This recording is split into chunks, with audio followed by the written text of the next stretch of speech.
Hello viewers, আসসালামু আলাইকুম। আশা করি সবাই ভালো আছেন। আবারও আপনাদের সামনে হাতে মাখা চিংড়ি বোনা রেসিপিটি নিয়ে চলে আসলাম।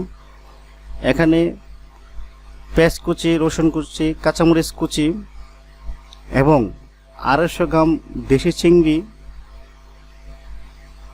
ব্যবহার করেছি।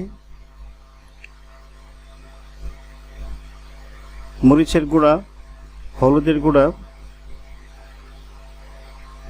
ধনিয়া জিরা গুঁড়া, স্বাদমতো লবণ,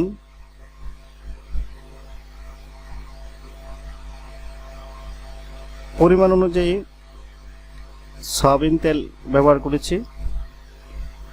আপনারা চাইলে সরিষার তেল ব্যবহার করতে পারেন। চামচ দিয়ে ভালোভাবে মেখে আপনারা হাতে মেখে নিতে পারেন। এই অবস্থায় চুলায় বসিয়ে